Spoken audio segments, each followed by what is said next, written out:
Okay, the people have spoken. Or actually, they totally haven't, but this is getting annoying, so I'm getting a haircut. Be right back. Hello there, I'm Simon. Welcome to my channel. The time has come to continue our journey through time. When last we left our brave little country, way too early, mate. Brave little Belgium isn't until World War One. Yeah, today we continue the history of Belgium, if that wasn't obvious. Where were we? Oh yes, the barbaric invasions. Germanic tribes had been migrating into the Roman lands since way before the empire fell, but it was never really seen as a problem. But then between the 3rd and 5th centuries, the migration got to a point where it was starting to be a bit too much, and the immigrants started actually disrupting Roman life. So something had to be done. And so the Romans decided to just use the good old formula of using foreigners against each other. So several Germanic tribes had already come into the Roman lands and had basically settled and become allies to the Romans. One of the so-called foederati, or tribes who have an alliance with the Romans, was the Franks, who settled in the areas that are now roughly Belgium and France, which is kind of why France is called that. Now, as these Germanic tribes arrived and the Roman authority dwindled, these Germans set up their own tiny little kingdoms that supposedly ruled in the name of the Romans, but really just in their own name. One of these Germanic kings was a guy called Clovis. Well, actually his name was Chlodovech, but Clovis sounds better. Clovis pushed the boundaries of the Frankish area further south and made Paris the capital. But because most of the Franks kept living in the north, that created sort of cultural difference between north and south over time. The good old north-south divide. Now, what you need to understand is that the Franks were kind of like the Belgae. They were a federation of various smaller tribes, rather than one bigger tribe. And so every king had to gain the loyalty of the smaller tribes time and again. This was a personal kingship rather than a territorial. It's not that there's a line of heirs to the throne of a specific area. Each king would have to earn being the king. Now, in 496, Clovis was baptized. That's a big deal because before then they were pagans. The Gallo-Roman people, not really the original, but the older inhabitants of these lands, were Christians because Constantine made it the official religion way back when. But that didn't work for the Franks because they were Germanic, so they hadn't been converted yet. That changed when Clovis got himself baptized. Probably had something to do with his wife, Clotilde, who was a Christian, and that led to the christening of our lands. It allowed missionaries to come here and spread the religion, which also added an extra layer of unification. Unification that was promptly undone when Clovis died. Reason being that Clovis used the so-called Sallic law to make the Frankian kingship something that would be inherited from father to son. And that meant that instead of leaving his lands as a whole to the person best suited to rule, or even just to his eldest son, he left it to all his sons, all 4 of them.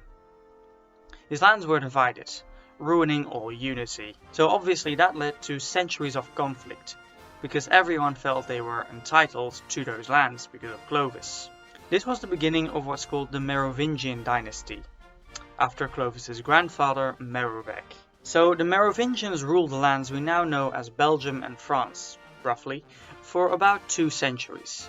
And then the Carolingians came along. Here's the thing. As time progressed, the Merovingians started leaving more and more of the ruling to their mayors, or mayordomus, which of course led to them establishing their own power. In time they became the de facto kings of the realm, only without a title. That title remained with the Merovingians, despite them not really having any real power anymore. Worst part is that they supposedly got that title from God, even though they literally just earned it through war and politics. Anyway, about halfway through the 8th century, the mayor, who went by the name of Pippin III, or Pippin the Short, figured he was entitled to the title of king, since he was the one actually doing the work. So he kinda just sent a letter to the Pope, who clearly had something to say about this, as he was the representative of God on earth. And he asked the Pope who should be king, the one who holds the title without doing anything, or the one who does the job. And so the Pope said that Pippin could be king. And that's the beginning of the Carolingians. Sorta. I'm summarizing and simplifying immensely here. The Carolingians, by the way, are named not after Pippin's son, Charles, which would seem obvious, but Pippin's dad, Charles Martel. Now, Pippin and his son, Charles, were good friends with the Pope, and did a bunch of things for him, like the extreme christening of their lands and the military protection they offered him. And that led to the coronation. On Christmas of all days, of the year 800, Charles received the emperor's crown from the Pope, and became effectively the new emperor of the Western Roman Empire, which fell about 3 centuries before that. We call this event the Translatio Imperii, or the transfer of the empire. Not sure I really needed to translate that. It was pretty obvious, wasn't it? And thus Charles became Charlemagne, or Carolus Magnus, the new emperor. He supposedly ruled over an empire so big that the sun would never set in it. Which honestly kind of implies a globe Earth, because I'm not sure that's even possible with a flat Earth model. But that's beside the point. Oh, it's important to note that he didn't rule this huge empire from one fixed capital. That would have been very difficult. They didn't have internet. So what Charlie did was he traveled around with all his stuff, followed by his entire court, to go rule that part for a week, doing some jurisdiction and then starting right off to the next part. This is a concept called itinerant kingship. But he still needed a foot in the ground in the places where he wasn't close to at the time, just to make sure they stayed loyal to him. Which is why the local governing was done by dukes and earls. These were noblemen chosen by Charles because he trusted them. They swore an oath of loyalty to him and then kinda just did the local ruling for him. And that's how feudalism came to be. In principle, these posts could at any point be changed by Charles, but in reality they ended up keeping it simple and they mostly just became hereditary. Another thing about the rule of the Carolingians is the so-called Carolingian Renaissance. Due to the revival of the economy, thanks to the unification of Charlemagne's empire, culture, including arts, letters, jurisdiction, and liturgy, flourished. That's all I'm gonna say about it though. If you want to know more, ask your local history teacher. I think that'll do for today. And that brings me to the YouTube thing. You know the drill, right?